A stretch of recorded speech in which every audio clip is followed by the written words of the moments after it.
దేవుని మందిరంలో పచ్చని ఒలివ చెట్టు వలె ఉన్నాను. నిత్యము దేవుని కృపయందు నమ్మిక ఉంచుచున్నాను. సరిపోతుందండి. ఈరోజు దేవుడు మనకి ఇచ్చిన వాగ్దానం ఏంటో తెలుసండి. దేవుని సన్నిధికి వచ్చిన మనము ఎలా ఉంటామంట? పచ్చని ఒలీవ మొక్క వలె ఉంటాం. మొక్కల్లోని ఎక్కువగాని బైబిల్లోని ఒలీవ మొక్క కోసం మాట్లాడుతుంటాం.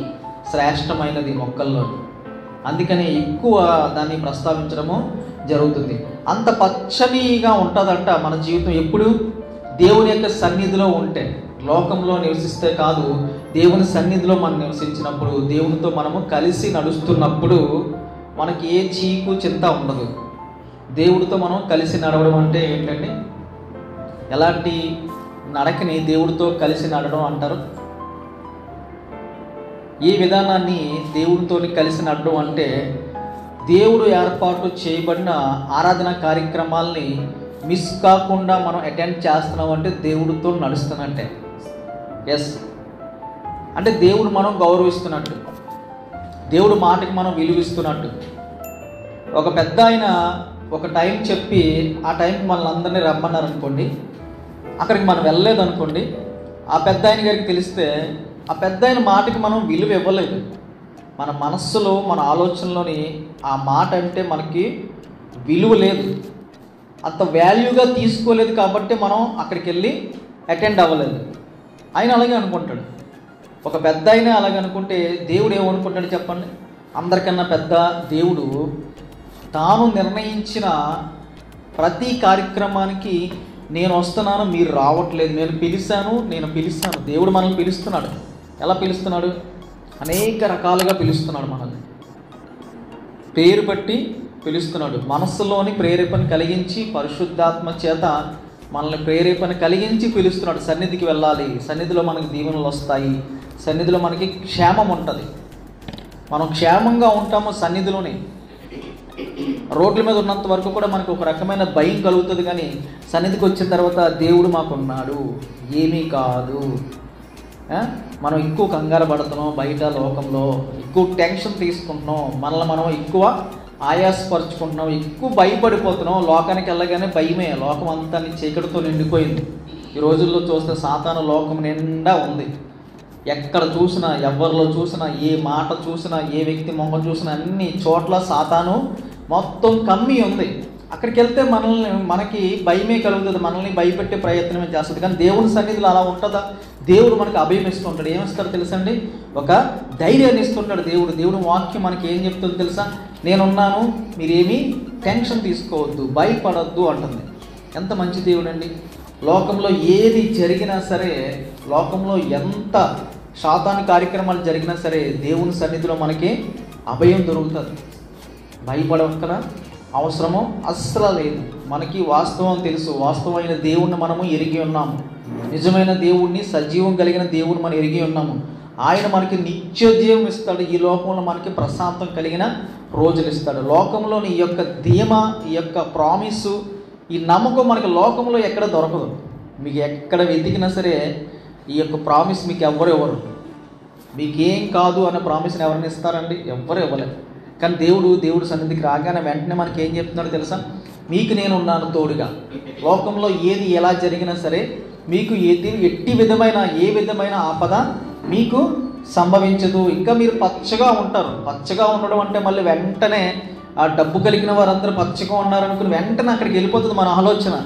అస్సలు తప్పది. ఎంత తప్పు తెలుసండి? పచ్చగా ఉండడం అంటే డబ్బు కలిగి ఉండడం అస్సలు కాదు. ఆ విషయాన్ని మనం ఎప్పుడు తెలుసుకుంటామో మనకైతే తెలియట్లేదు. కానీ పచ్చగా ఉండడము, చక్కగా ఉండడము, సంతోషంగా ఉండడము, ఆనందంగా ఉండడం అన్నీ మూటగట్టి డబ్బుతో లింకప్ చేసేస్తూ ఉంటాం. మనమే కాదు, ప్రపంచం అంతా కూడా అదే. పచ్చగా ఉన్నారంటే డబ్బు. నో, పచ్చగా ఉండడం అంటే డబ్బు కాదని బైబిల్ ఎప్పుడో చెప్తుందండి. ఎన్నోసార్లు మనకి నొక్కి ఒక్కనిస్తుంది. ఏమన్నా పచ్చగా ఉండడం అంటే డబ్బు కలిగి ఉండడం కాదు, అస్సలు కాదు. డబ్బు ప్రాముఖ్యత బైబిల్ అస్సలు మనకి చెప్పట్లేదు.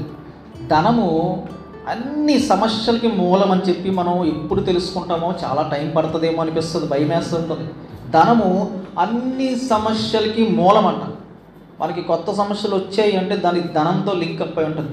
ప్రశాంతత కలిగి పచ్చగా టెన్షన్ లేకుండా ఉండడమే అది నిజమైన జీవితం.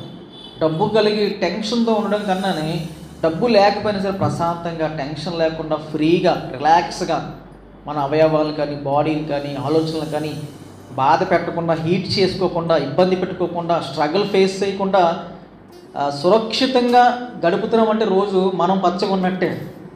అవునంటారు కాదంటారు? బ్యాంక్ బ్యాలెన్స్ ఉంచుకొని, ఇంట్లో గోల్డ్ అని వస్తువులు ఉంచుకొని, బంగారం ఉంచుకొని టెన్షన్ తీసుకుని రోజంతా గడిపితే అది ఏం జీవితం అండి? అది పచ్చని జీవితం అంటారా? చెప్పండి, పచ్చని జీవితమా? అస్సలు కాదు.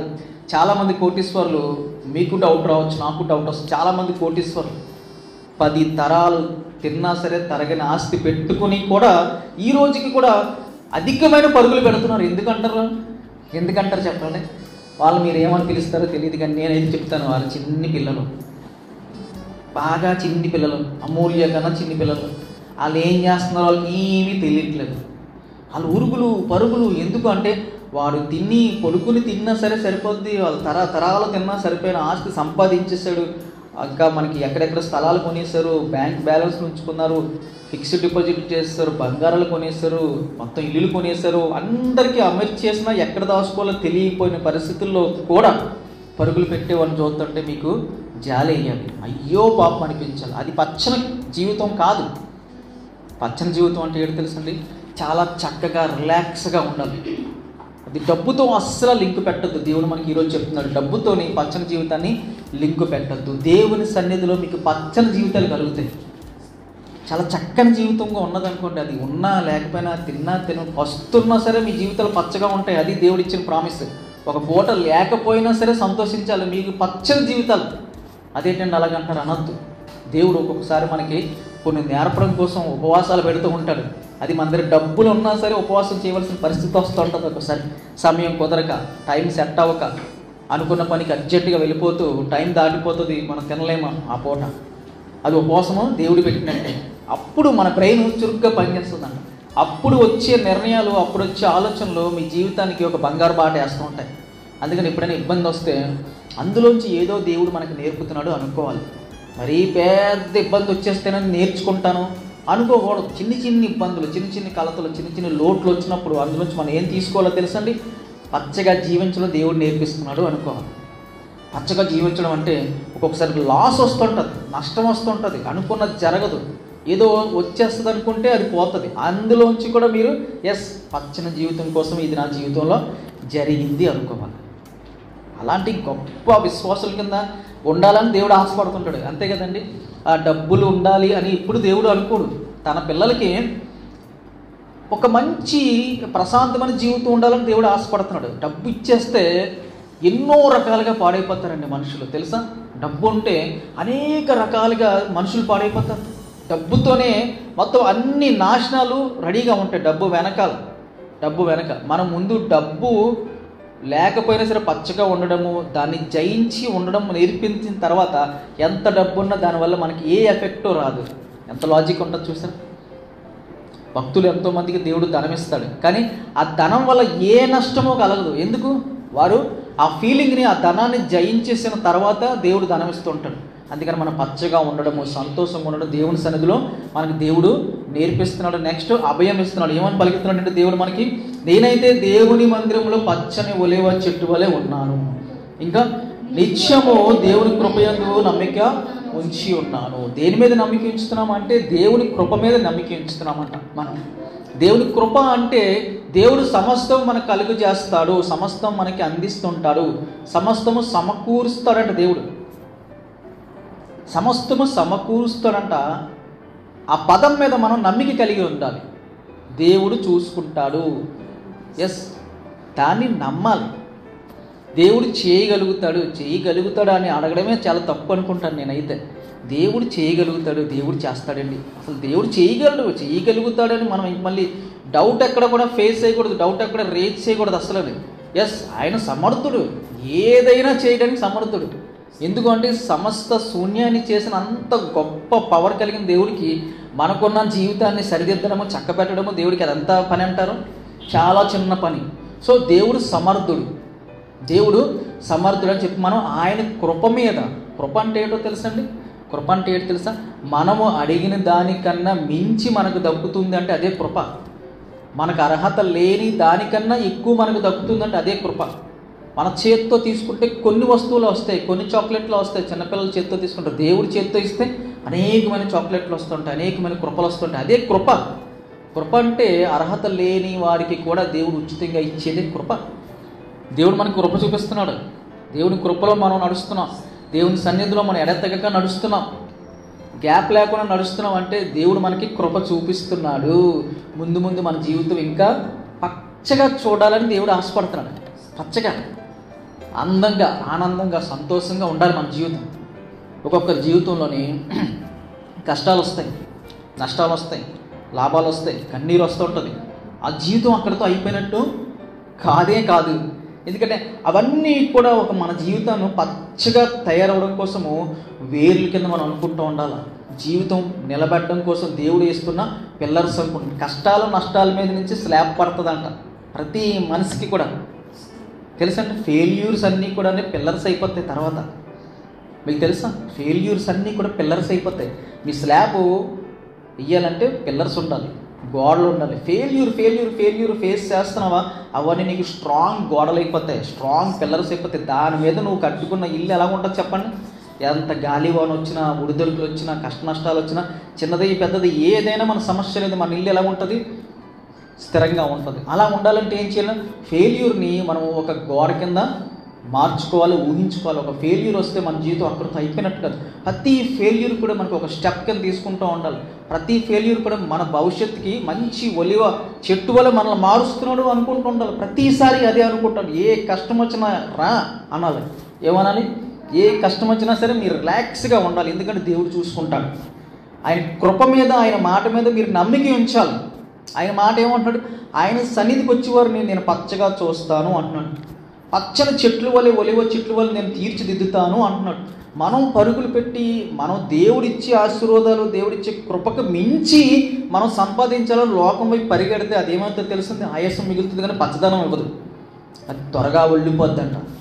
ఏదైనా మనం ఆయాసపడి పరిగెట్టి కాస్త అడ్జస్ట్మెంట్ చేసుకుని, కాస్త సెట్టింగ్ చేసుకుని సంపాదించిన ఆస్తి కానీ లేకపోతే పేరు కానీ ఇవన్నీ త్వరగా వాడిపోతాయంట. దేవుడిచ్చిన ఆశీర్వాదము స్థిరమైన బండలాగా ఉంటుందండి. మన జీవితానికి కొండలాగా ఉంటుందంట, అండలాగా ఉంటుందంట దేవుడిచ్చిన ఆశీర్వాదం. ఆ కృప కోసము, ఆ ఆశీర్వాదం కోసం మనం కనిపెట్టాలి. కానీ మనము సాధించేసి ఏదో చేద్దాం అనుకుంటే మాత్రం ఎప్పుడు కూడా అది స్థిరంగా నిలబడదు. కొంతకాలం మనకి ఏదో కాస్త బూస్టింగ్ ఇస్తుందేమో, కానీ అది త్వరగా వాడిపోతుంది. అందుకే భక్తిహీనులు జమ్మని లెగిస్తారంట తారజువులాగా. ఎంతసేపు ఉంటారు? తారజువు ఎంతసేపు ఉంటారు చెప్పండి? గట్టిగా అయితే 10 సెకండ్లు.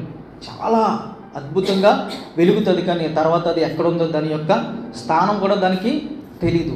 వాళ్ళని చూసి, వెలుగుతున్న వాళ్ళని చూసి ఎప్పుడు కూడా మనం ఏమనుకోకూడదు, అమ్మో ఎంత బాగా వెలుగుతున్నారు, మేము కిందే తిరుగుతున్నాం, మన భూచక్రాల కిందే తిరుగుతున్నాం అనుకోకూడదు. ఎప్పుడు కూడా మన జీవితాన్ని దేవుడు స్థిరంగా చేస్తాడు.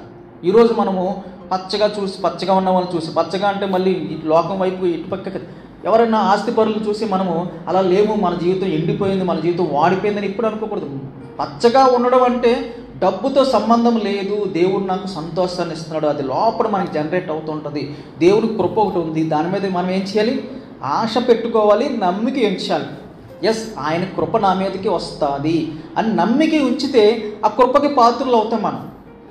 ఆయన మాట మీద, ఆయన మీద, ఆయన కృప మీద, ఆయన మాట మీద, దేని మీద మనకు నమ్మిక లేకపోతే ఆయన మాట కిందకి మనం రాలేము, ఆయన ఆశీర్వాదం కిందకి మనము జీవించలేము.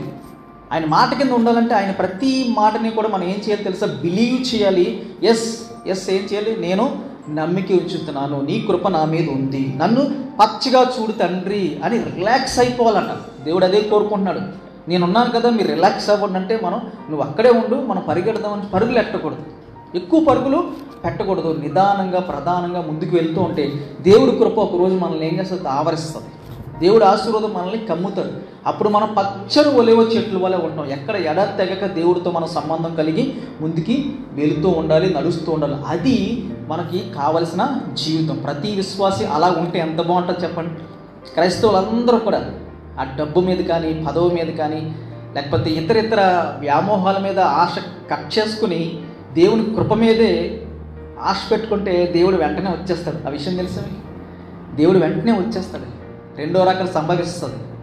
ఎందుకంటే మన క్రైస్తవులే కాస్త అటు ఇటు ఉంటుంటే దేవుడు ఎప్పుడు అడుగెడదామా భూమి మీద చూస్తున్నాడు. ఎందుకంటే మనందరికీ దేవుడు నిత్య జీవం ఇవ్వాలి, శాశ్వత జీవితం ఇవ్వాలి. కాబట్టి ఎప్పుడు వద్దామా అని చూస్తున్నాడు. జీవితం అటు ఇటు అంటే ఎంతమంది కట్ అయిపోతారో తెలుసండి పరలోక రాజ్యం నుంచి. దేవుడికి అది ఇష్టం లేదు. అందుకే పరిపూర్ణంగా మారాలంటే క్రైస్తవులందరూ కూడా లోకాశల మీద ఆశను తీసివేసుకుని, అధికారం మీద లేకపోతే ధనం మీద ఆశను కట్ చేసుకుని, ప్రభువా నీ మీద నేను ఆనుకుంటాను, నీ కృప కోసం నేను ఎదురు చూస్తానని చెప్పి నిర్ణయం తీసుకున్న రోజున దేవుడు మహానందంగా ఉంటాడంట. పరలోక రాజ్యంలో ఎంతో ఆనందంగా ఉంటాడు. అప్పుడు దేవుడు వచ్చి మన అందరూ ఏం చేస్తాడు? హత్తుకుంటాడు, కౌగులించుకుంటాడు, ప్రేమిస్తాడు, వాత్సల్యత చూపిస్తాడు, పరలోక రాజ్యాన్ని మనకి ఇస్తాడు. అది మనం కోరుకోవాలి. కానీ ఈ లోకంలో దేని మీద కూడా మనము అధికమైన ఆశ పెట్టుకోవడానికి వీల్లేదు. అన్నీ కూడా సమకూరి దేవుడు ఇస్తానంటున్నాడు. చాలా రిలాక్స్గా అన్నీ టెంపరీ అనుకుని రిలాక్స్గా బ్రతకాలి, చాలా రిలాక్స్గా బ్రతకాలి. చాలా ప్రశాంతత వస్తుంది. అప్పుడు మనకి రిలాక్స్గా బ్రతికితే ప్రశాంతత వస్తుంది, సమాధానం కలుగుతుంది. ఒలివ చెట్టు వల్లే ప్రశాంతంగా పచ్చగా అనిపిస్తుంటుంది. మనలో మనం కొత్తగా జీవిస్తున్నట్టు అనిపిస్తుంటుంది. ఈ గందరగోళ లోకంలో మనం హడావిడిగా బ్రతకడానికి వీల్లేదు. ఎందుకంటే మన నిజ క్రైస్తవులు మనం లోకంలో చాలామంది డూప్లికేట్ క్రైస్తవులు ఉన్నారు. మీకు తెలుసో లేదో, డూప్లికేట్ క్రైస్తవులు ఉన్నారు, డూప్లికేట్ బోధకులు ఉన్నారు. వాళ్ళు ఏం చేస్తారంటే క్రీస్తుని దాచిపెట్టేసి వారిని గొప్పగా చేసుకుంటున్నారు. వాళ్ళని డూప్లికేట్. అర్థమైందండి? క్రీస్తునే మనం కనపరచాలి, క్రీస్తునే మనం చూపించాలి. మన గొప్పతనం, మన పేరు, మన అర్హత చెప్పుకోవడం అది కాదు. దేవుడు అంటే యేసుక్రీస్తుని మనం ముందుకు తీసుకురావాలి, యేసుక్రీస్తుని ప్రజల హృదయంలో నాటాలి. కానీ వీరు బాగా దున్నుకుని, మంచి పాట ఉంటుంది, మంచి పాట ఉంటుంది, క్రైస్తవుల పాట చెప్పాలి, గుర్తుందా ఎవరికైనా? మంచి పాట, పాతకాలం పాట. సిద్ధంగా ఉండి అదే దీవెనలన్నీ మీకే వస్తాయి, ఎవరు పని చేస్తారు, కోతకు సమయం, ఇది కోతకు సమయం, పని వరకు. అలాగా దేవుడు ఏమంటాడంటే ప్రతి హృదయాన్ని చక్కగా దున్ని విత్తనాలు వేస్తే ఫలిస్తాయి అని దేవుడు ఉద్దేశం. దున్నడం అంటే దేవుడి దగ్గరికి వస్తున్నారు, దున్నుతున్నారు చక్కగా. కానీ విత్తనాలు క్రీస్తు అనే విత్తనాలు నాటట్లేదు.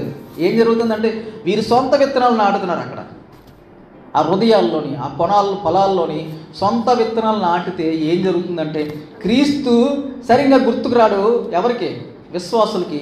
మన పాట్రం గారు గుర్తొచ్చేస్తుంటారు ఎక్కువ. వాళ్ళని భక్తుల కింద ఫీల్ అయిపోతుంటారు. ఎవరు? విశ్వాసులు. ఎందుకంటే వాళ్ళ హృదయంలో నాటబడింది విత్తనం ఎవరిది? క్రీస్తుది కాదు. మనం అలా ఉండకూడదు. మనం క్రీస్తుకే వాల్యూ ఇవ్వాలి, యేసయ్యనే మనం ముందు పెట్టుకోవాలి. కానీ ఏ మనిషిని కానీ ఎవ్వరికి కూడా మనము క్రీస్తుకు మించి ఇవ్వకూడదు. అర్థం చేసుకోండి. క్రీస్తుకు మించి ఎప్పుడు కూడా ఆలోచన ఇంకొకరి వైపు రాకూడదు. నేను చెప్పేది ఏంటంటే పాస్టర్ గారిని, అమ్మగారిని గౌరవించాలి. దేవుడు తర్వాత దేవుళ్ళు అనుకోవాలి. ఎందుకంటే పరలోక రాజ్యం, నిత్య జీవము మనకు రావడం కోసం వారు చేస్తున్న ప్రయాసకి మన ప్రాణం ఇచ్చేయచ్చు. అవునంటారు కాదంటారా? అర్థమైతే మనకి జాబ్ ఇప్పిస్తున్న వాళ్ళ కోసం మనం 10,000 ఇస్తాం, 20,000 ఇస్తాం, 50,000 ఇస్తాం, 1,00,000 ఇస్తాం. మనకు గవర్నమెంట్ జాబ్ ఇస్తాం, 5 లక్షలు ఇస్తుంటారు. ఒక గవర్నమెంట్ జాబ్ వేయించి 10 లక్షలు కూడా ఇచ్చేస్తుంటారు ఒక గవర్నమెంట్ జాబ్ వేయించిన వ్యక్తికి. అలాంటిది నిత్య జీవం మనకి రావాలని ప్రయాసపడుతున్న వ్యక్తికి మన ఆస్తి అంతా ఇచ్చేయచ్చు అంటారు లేదా? ఎందుకంటే ఆ నిత్య జీవం ముందు మన ఆస్తి అంతా కూడా ఎందుకు పంచేదు కదండి. నిత్య జీవం మనకు అనుగ్రహించడానికి వారు ప్రయాసపడుతున్న విధానము, ఆ యొక్క వేదన చూస్తున్నప్పుడు మన ఆస్తి అంతా కూడా వాళ్ళ కాళ్ళ దగ్గర పెట్టి కాళ్ళకి మొక్కి వందనాలు అయ్యారు. ఎందుకు అంటే నాకు నిత్య జీవం రావడం కోసం మీరేం చేస్తున్నారు? నన్ను తరిఫీ తీస్తున్నారు, నన్ను మారుస్తున్నారు, నన్ను అంటు కడుతున్నారు దేవుడితో అని చెప్పి పాదాల మీద పడిపోవచ్చు మనం. ఎప్పుడు? యేసయ్య తర్వాత. అంతేగాని యేసయ్యని మర్చిపోయి ఇప్పుడు కూడా ఇటువంటి పనులు మనము చేయడానికి వీల్లేదు. ఎప్పుడు కూడా అలా చేయడానికి వీలు లేదు. నిజ క్రైస్తవులుగా మనం క్రీస్తును ముందుంచుకోవాలి. క్రీస్తుతో మనము అంటుకట్టబడి ముందుకు వెళ్తూ ఉండాలి. ఎక్కడ పడితే అక్కడ ఏదేదో అద్భుతాలు జరుగుతున్నాయని చెప్పి అక్కడ క్రీస్తున్నాడు, ఇక్కడ క్రీస్తున్నాడు అని చెప్పి అక్కడ అలా జరుగుతుంది, ఇక్కడ ఎలా జరుగుతుంది, అద్భుతాలు అక్కడక్కడ మనకి వినిపడుతూ ఉంటాయి. నో, అవన్నీ నమ్మడానికి వీళ్ళ సాతాను ఈ రోజులోనంట వెలుగుదూత వేషం వేసుకుందంట. బైబిల్లో ఉంటుంది, చదువుతున్నారా? కొత్త నిబంధన బైబిల్ ఎలా చదవాలని ఒక పద్ధతి ఉంటుంది. ఆదికాండం నుంచి ప్రకటన గ్రంథం వరకు చదవడం ఇది విధానము కాదు. కొన్ని అధ్యాయాలు ముందు చదవాలి, కొన్ని అధ్యాయాల తర్వాత చదవాలి. అది ఎక్కడి నుంచి ఏది చదవాలన్నది మనము నిర్ధారణ చేసుకుని ఒక లిస్ట్ ఉంటుంది. ఆ లిస్ట్ ఎవరు ప్రిపేర్ చేసినట్టు దేవుడే మనకు తెలియజేస్తాడు. అది మీరు కావాలి అనుకుంటే తర్వాత మీరు అడగచ్చు. ఒక పద్ధతిలో చదివితే మనకి వాక్యం చాలా తేటగా అర్థమవుతుంటుంది. వెలుగుదూత వేషం వేసుకున్న వాళ్ళు వెలుగు కన్నా వెలుగు కింద ఫీల్ అవుతూ ఉంటారు, వెలుగుతూ ఉంటారు. వెలుగుదూత వేషం అంట. వెలుగుదూత వేషం వేసుకున్న వాళ్ళు ఎప్పుడు కూడా మనము దరిదాపులకి రానివ్వకూడదు. వారి మాటలు క్రీస్తుకు మించిపోయి ఉంటాయి. తెలుసండి మీకు? వెలుగుదూత వేషం వేసుకున్న వాళ్ళు వారి మాటలు క్రీస్తుకు మించిపోయి ఉంటాయి. వెలుగుదూత వేషం అంటే అదే వెలుగు వేషం. ఒక తోడేలంట గొర్రెల మందులో కలిసిపోయి సంఘంలో ఉంటుందంట తోడేలు.